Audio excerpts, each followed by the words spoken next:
always wondered if I was just a part of my mother's past that she wanted to forget. I never truly felt warmth from her. When I was little, her hugs were always rushed, her compliments rare, and her eyes looked at me as if I were a burden rather than her child. I don't remember exactly when I realized it. Maybe the night I accidentally overheard my mother talking to Richard, her new husband. She looks too much like John, she watches me the way he used to. I hate it. I was only 6 years old when I heard those words. And I understood, even though no one ever said it out loud, that I was a part of her life she wanted to bury. My mother Diane married my father John right after high school. He was a dreamer, a hard worker, but he had nothing except his love for her. They lived in a small apartment, not luxurious but cozy, and then I was born. But love didn't pay the bills, and my mother was never good at enduring hardship. I wasn't even old enough for preschool when she met Richard. A successful businessman with expensive cars and a confident smile that could buy the world. Not long after, she divorced my father. I still remember the day she packed up our things and pulled me away from the tiny apartment I had grown up in. I cried, clinging to her hand, asking where Daddy would go. But she didn't answer. She just dragged me along, leaving behind the family photos and the man who had once meant everything to me. I don't know how long my father stood there watching us leave, but when I turned back, he was still there. A lone figure in an empty home. My mother took me into a completely different world. Richard's house was nothing like any place I had ever lived. High ceilings, massive paintings lining the hallways, spotless furniture that gleamed under the light. But no matter how grand it was never my home. Richard wasn't cruel or cold, but he didn't care about me either. He didn't hate me. He simply didn't see me. When he brought gifts home, they were never for me. When he threw parties, I was just the forgotten child in the corner.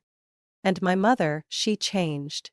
If she once held me when I fell, now she only sighed in frustration.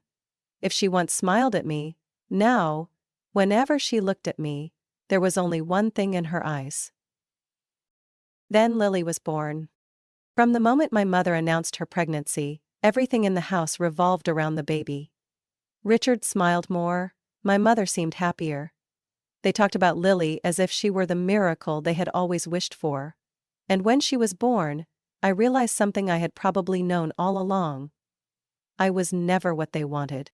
Lily was everything my mother had ever dreamed of, beautiful, perfect, adored.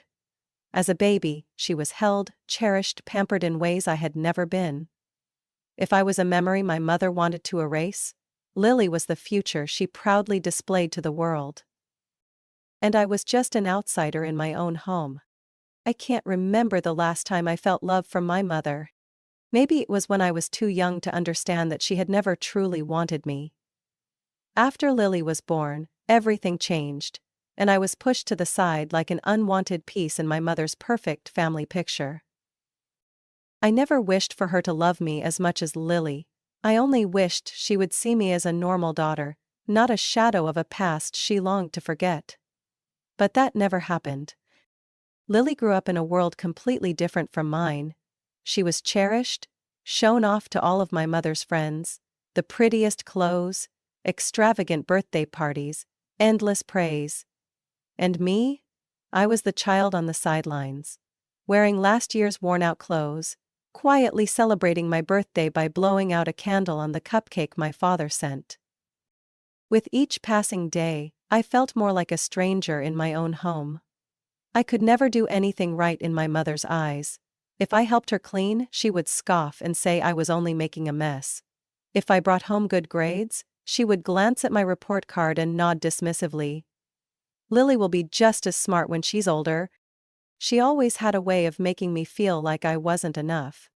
Once, when I was about 9, my mother took Lily shopping for a party. I wanted to go too, just to spend some time with her. But when I asked, she looked at me as if I had said something ridiculous. "Sophia, who do you think will watch the house if all 3 of us leave?" "But I want a new dress too," I mumbled, looking down at my worn-out shoes. She sighed. "Lily needs a beautiful dress, because she'll be in front of everyone. And you? No one pays attention to you.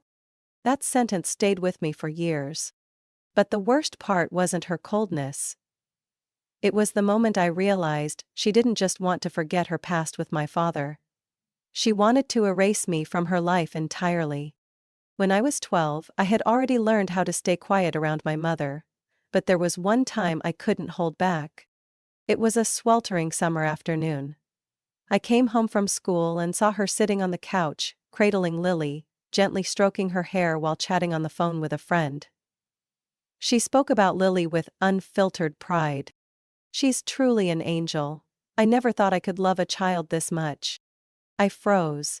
I didn't know why it hurt so much to hear those words, but then, as if on instinct, I spoke. "What about me?" She flinched, looking at me with irritation. "What? Have you ever loved me?" I asked, my voice trembling, unable to hide the pain. She put Lily down, stood up, and walked toward me. "What are you trying to pull now, Sophia?" Her voice was sharp. I hadn't planned to say more, but when I looked into her eyes, the words slipped out. "Dad loves me. Even though he wasn't rich, even though he couldn't give me what you give Lily, at least I know he truly loves me." I didn't have time to react. Her hand struck my face in an instant.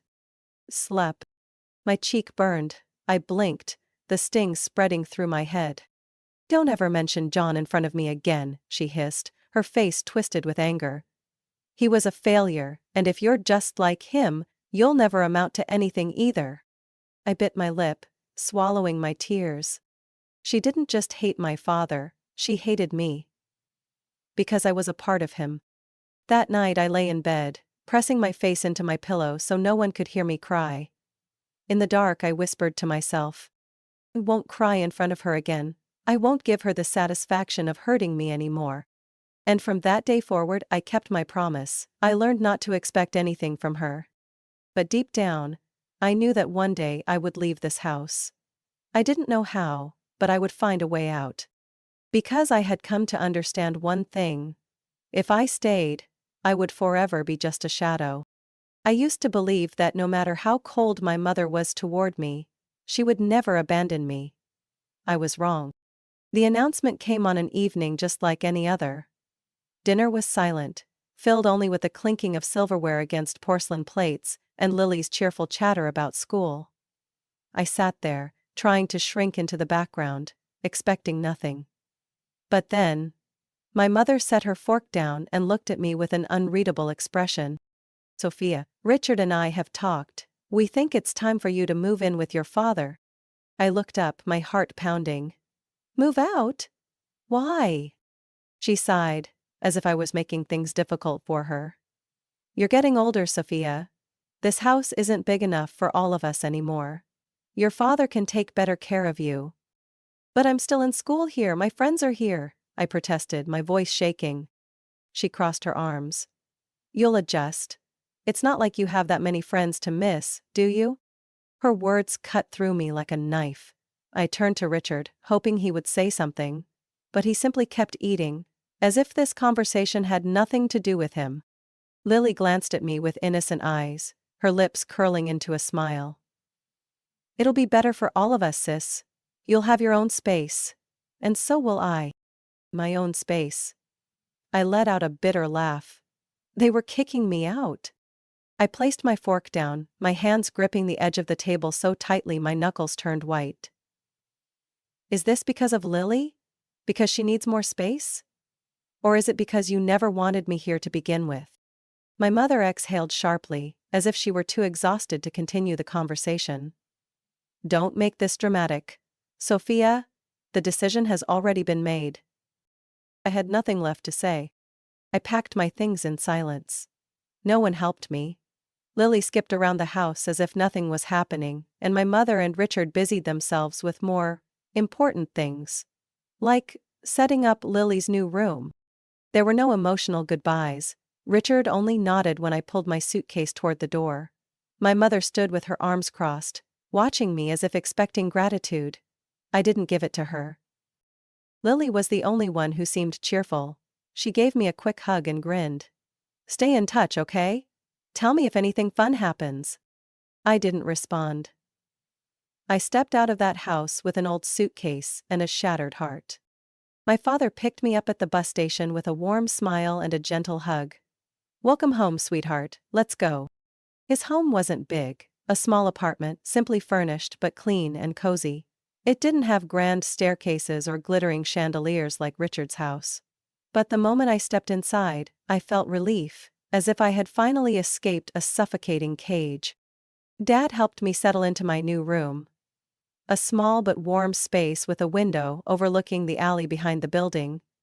It wasn't a mansion, but at least it was mine. That night, I sat on my bed, staring at the unopened boxes, feeling empty. I was just thrown out of my own home. The thought kept circling in my mind, tightening around my chest. Dad knocked on the door, holding a mug of hot cocoa. He sat beside me, his eyes filled with concern. "Sophia, I know this is hard, but you are not a burden. I'm really happy to have you here." I wrapped my hands around the mug, warmth seeping into my fingers. I didn't know what to say, so I just nodded. "I can't promise everything will be easy, but you don't have to prove anything to me. You don't have to compete for love here." His words made my eyes sting. I turned away, not wanting him to see me fighting back tears. I no longer had a family in the way my mother had defined it. But maybe, here with my dad, I had a chance to build a life where I wasn't just a shadow in my own home. The first few days living with my dad, I felt lost in a way I had never experienced before. Not because he didn't love me, but because I didn't know where I belonged anymore. I had spent so long surrounded by people who treated me as an outsider. But now, with no one dismissing me as a burden, I felt empty. I didn't know who I was if I wasn't the unwanted child. Or Lily's shadow. Dad did everything he could to make me feel comfortable. He cooked my favorite meals, asked about school, let me decorate my room however I wanted. But the truth was, I didn't know where to start. The high school I transferred to was completely different from my old one. There were no spoiled kids flaunting designer clothes or throwing extravagant parties, but that didn't make things any easier. I was still the new girl, an invisible yet heavy label. On my first morning in class, I felt dozens of eyes on me, some curious, some indifferent. As I sat down, a group of girls whispered behind me. "I heard she transferred from some rich school. Look at the way she dresses, nothing special." I lowered my head, pretending not to hear. It was the same everywhere. Whether in my mother's house or in a new school, I was still an outsider. But I wouldn't let that define me anymore. I knew I had to change. I couldn't keep standing on the sidelines of my own life. That night, I opened my laptop and started searching for scholarships. I knew my father was working hard to support me, but I didn't want to add to his burden. If I could secure my own future, I would. I found a full-ride scholarship for outstanding students. A way to escape my current limitations.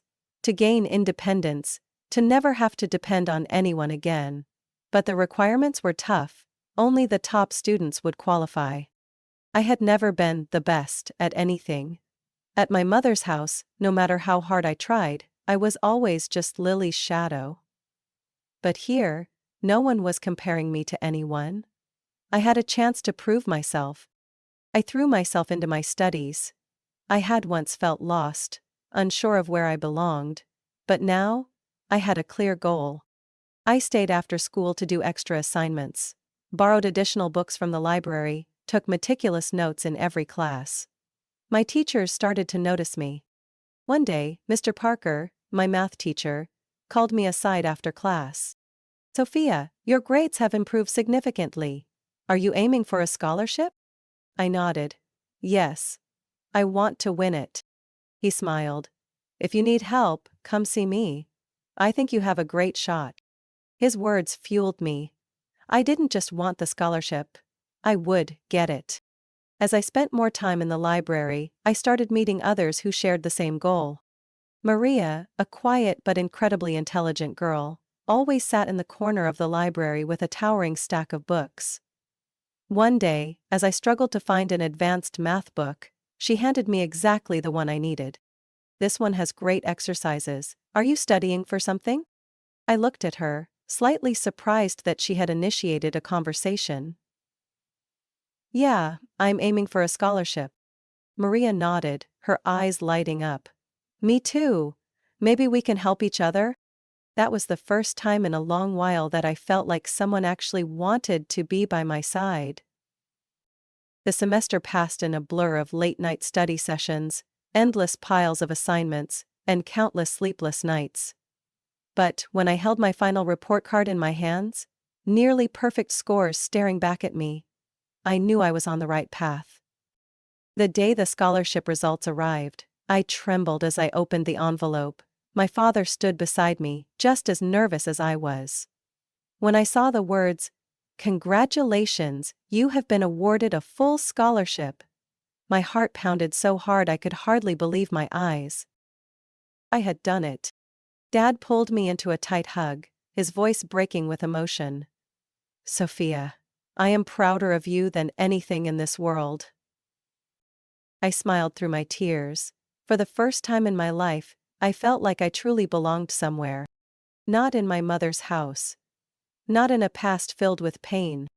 But in a future I had built for myself. I was no longer the abandoned child in my own home. 10 years had passed since I left my mother's house, and I had built an entirely new life on my own. I graduated college with honors, landed my dream job at a prestigious financial firm, and lived in a small but warm apartment in the heart of the city. My life wasn't glamorous the way my mother had always wanted, but it was mine. And then, my mother called. I wasn't surprised. I had always known she would reach out one day. But not to reconcile, and certainly not to apologize. She was never that kind of person. "Sophia, it's been a long time. I hope you're doing well." Her voice on the phone was sweet in a way that felt rehearsed. I stayed silent, waiting for her to get to the point. She didn't disappoint. "Lily is moving to your city for college. We've covered her tuition, but renting an apartment is quite expensive. We think it would be best if she stayed with you. It would be convenient for both of you." I held my breath for a second before replying. "You mean Lily would be living in my home?" "It's not living in your home, Sophia. It's just sisters helping each other. You have a stable job now, and she's still a student. As her older sister, you should help her, don't you think?" I let out a dry laugh. "Have you ever cared about me this much?" A long silence followed before my mother responded coldly. "Sophia, don't be childish. You and Lily are sisters. Can't you be a little more open-hearted?" Emma. I knew that if I refused, she would paint me as the selfish villain in her story. But if I agreed, I knew exactly how this would end. I was too tired to argue. In the end I simply said, "Fine, but only for a short time." Lily moved in the following week.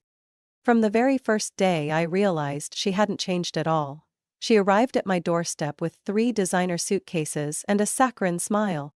"I already warned you. I'm a little picky about my living space, but I'm sure we'll have so much fun together." I wasn't sure what her definition of fun was, but I quickly found out. It meant partying every night, spending money recklessly, and treating me like her personal maid. She never helped around the house. She brought over friends who drank and laughed loudly even when I had important meetings the next morning. She left her clothes scattered across the living room and made ridiculous demands like, "Sophia, do we have celery juice? I can't start my morning without it." I held my tongue. I had endured enough in the past to know that arguing with Lily was pointless. But then Ethan entered the picture. Ethan was the first person who ever made me feel like I mattered. He didn't see me as someone's shadow. He didn't judge me based on what I did or didn't have. He loved me for who I was. And Lily noticed. I started seeing the way she acted whenever Ethan came over. The way her eyes scanned him slowly. The way her voice softened. The way her smile lingered just a little too long. One night, as I stepped out of the kitchen, I overheard her saying to him, Are you sure you actually like Sophia? She's always so serious. Don't you find that boring? I froze. Ethan immediately stepped back, his expression filled with irritation. I love Sophia, and I don't like the way you're talking about her. When I entered the room, Lily looked at me and shrugged as if it were nothing. Relax, sis, I was just joking. I had had enough. Lily, you need to find somewhere else to live. She blinked in disbelief. Are you kicking me out? Yes, you've crossed the line. This is not a hotel and I am not responsible for you. Her expression darkened. But instead of apologizing, she let out a bitter laugh. Honestly, I'm not even surprised. You've always been jealous of me. You never wanted me to have a better life than you, did you? I laughed. Lily, I was never jealous of you. I just refused to be used anymore. Less than an hour later, my phone buzzed. I didn't need to check the screen to know who it was. You are such a spiteful person, Sophia. You've always hated Lily, you never appreciated your family. I listened as my mother unleashed her fury, every word sharp as a knife. But this time, I felt nothing. I had once feared being abandoned, but now, I realized, I had never truly had them to begin with. When she finally stopped to catch her breath, I simply said, if you only called to blame me, then we have nothing left to talk about. You'll regret this, Sophia. I smirked. No, Mom, I won't. Then I hung up, and for the first time in my life, I felt completely free. 2 years had passed since I last spoke to my mother. Ever since I kicked Lily out, my life had been peaceful. No more wild parties, no more intrusions into my space, and most importantly, no more feeling like I was being taken advantage of. I had spent that time focusing on my career, growing as a person, and cherishing the love I had with Ethan. He had always been by my side, never letting me feel alone the way my family once did. We were happy, and for the first time I felt like I truly had the life I had always dreamed of. Until I heard about Lily's wedding. I didn't find out about my sister's wedding from my family. No one called me, no invitation arrived. I found out through a coworker who happened to see Lily's picture on an online news site. Sophia, your sister is having a huge wedding, did you know? I looked at her phone screen, and in that moment, I realized I had never truly been part of that family. The photos on the article screamed extravagance. A rented castle, a custom-designed wedding gown, a guest list full of the wealthy and famous. Lily wasn't just getting married. She was hosting a grand spectacle to showcase the life my mother had always wanted for her. I hesitated for a moment before deciding to call my mother. Maybe, just maybe, some small part of me still wanted to believe she wouldn't completely shut me out of this. When she picked up, her voice was cold, as if we had never been mother and daughter. What do you want? I took a deep breath. I heard about Lily's wedding. Congratulations to her. She was silent for a few seconds before responding indifferently. Yes, she's getting married. Everything is perfect. I hesitated. So, are you planning to send me an invitation? A scoff. Then, a sharp laugh. Sophia, do you really think this wedding is for someone like you? I froze. What do you mean? This is a high-class event, Sophia. The guests are people of status, people who can help Lily's future. Do you really think you belong there? My chest tightened. My mother had never said it so directly before. She had always been distant, but this was the first time she officially denied me as her daughter. I forced my voice to stay steady. So you're saying I'm not welcome? Exactly. Her tone didn't waver. Don't bother Lily with your jealousy. You've never supported your sister, so don't pretend now. I bit my lip, gripping the phone tightly. In the end, I said only one thing before hanging up. Thank you for making things crystal clear. I once thought my mother's rejection would break me. But instead, all I felt was relief. I didn't need them anymore. Ethan watched me as I set my phone down, his eyes full of concern. Are you okay?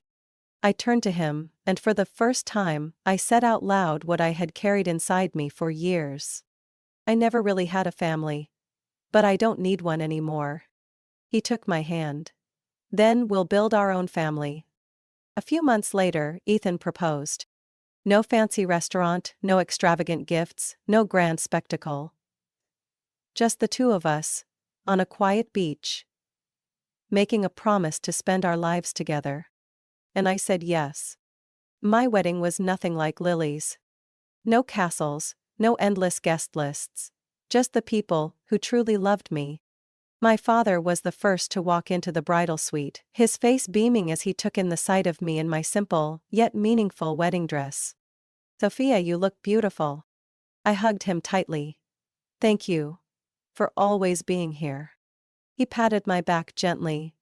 "I'll always be here, sweetheart." And as I walked down the aisle, my father by my side and Ethan waiting for me at the end, I knew I had finally found my real family. Not my mother, not Lily, but the people who chose to love me unconditionally. 3 years passed since I married Ethan. My life no longer had any ties to my mother or Lily. I had a stable job, a husband who loved me, and a home filled with peace. My father visited often, bringing laughter and wisdom that I cherished. I thought my past was truly behind me. But then, one afternoon my phone rang. And the name on the screen made me freeze. Well, I stared at it for a few seconds before answering. Not because I expected anything good, but because I wanted to know what she wanted this time. "Sophia." Her voice lacked the pride it had the last time I'd heard it. "What do you want, Mom?" I asked, keeping my voice calm. She sighed, and then, almost in a whisper, she said, "I need your help."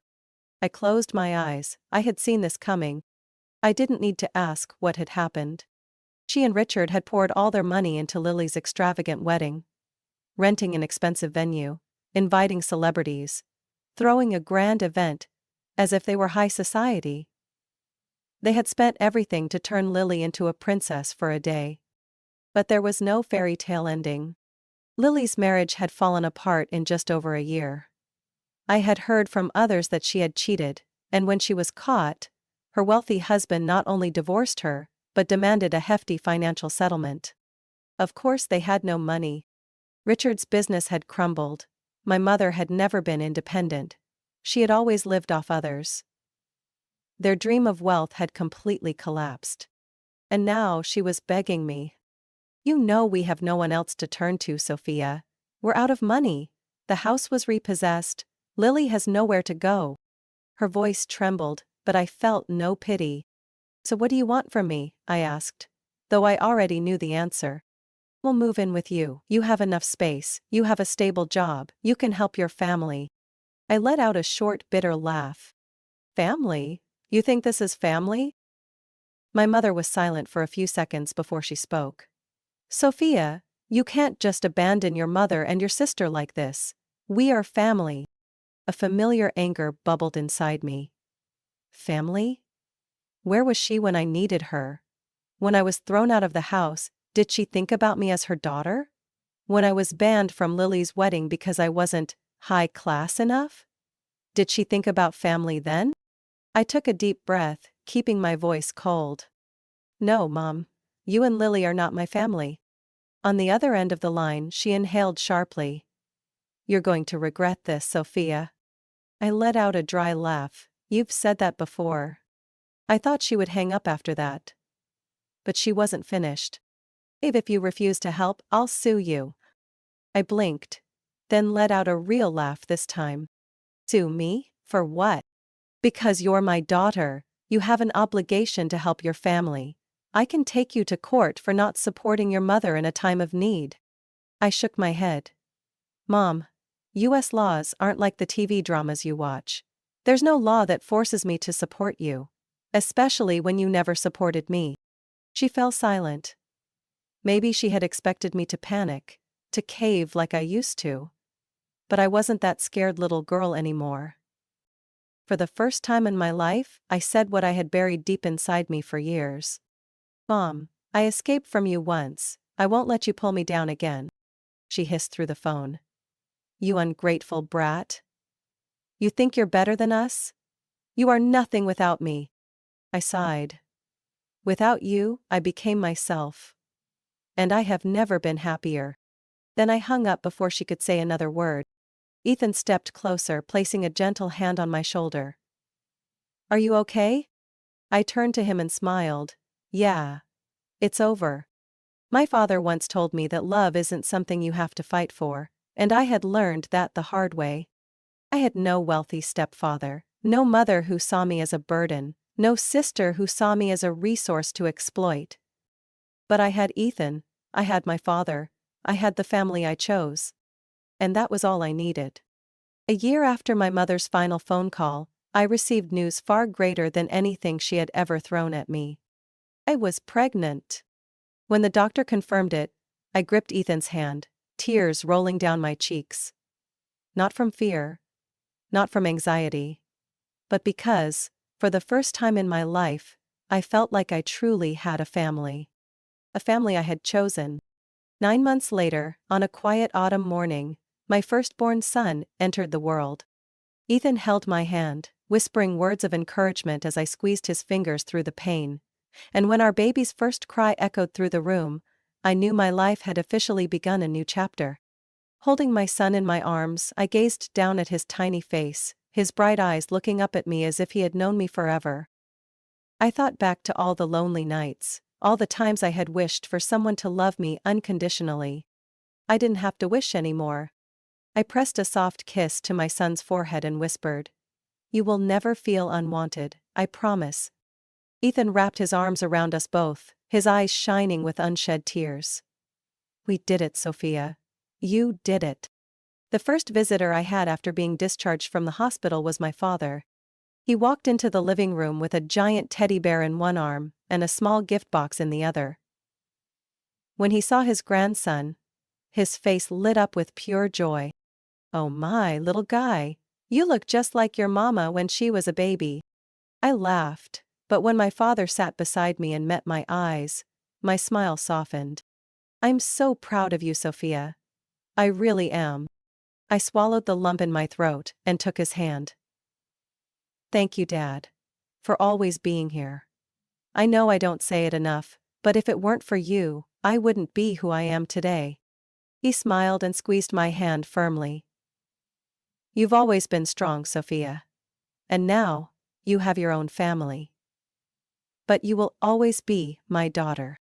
Those words, simple but sincere, wrapped around me like a warm blanket. My mother was gone from my life, so was Lily. But I still had a father who never left me, who never saw me as a burden. And that was more than enough. A few months after my son was born, I heard that my mother and Lily had moved to another state. My mother had taken a part-time job, and Lily was still relying on social connections to survive. I wasn't surprised. But I also didn't care anymore. I had spent too many years of my life longing for love from people who never intended to give it to me. Now I didn't need it. I had Ethan. I had my son. I had my father. I had the life I once thought I could never have. One afternoon, as I sat on the porch watching my son giggle in Ethan's arms, I realized something. I had won. Not by seeking revenge, not by proving anything to my mother or Lily, but by finding my own happiness.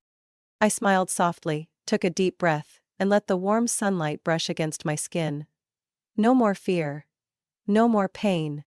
Only freedom. Only joy. Only me. Sophia. And the new life I had built for myself. Sophia's story is not just about escaping a toxic family, but a testament to the power of independence and perseverance. She learned to let go of those who never valued her, to focus on the future, and to build a life of happiness on her own terms. In reality, many people experience painful family relationships, but the important thing is that they have a choice: to continue enduring, or to step away and seek true happiness. Family isn't always about blood. It's about the people who love us unconditionally. Sophia's journey has come to an end, but the lessons of family, self-reliance and self-worth remain. What do you think about her journey?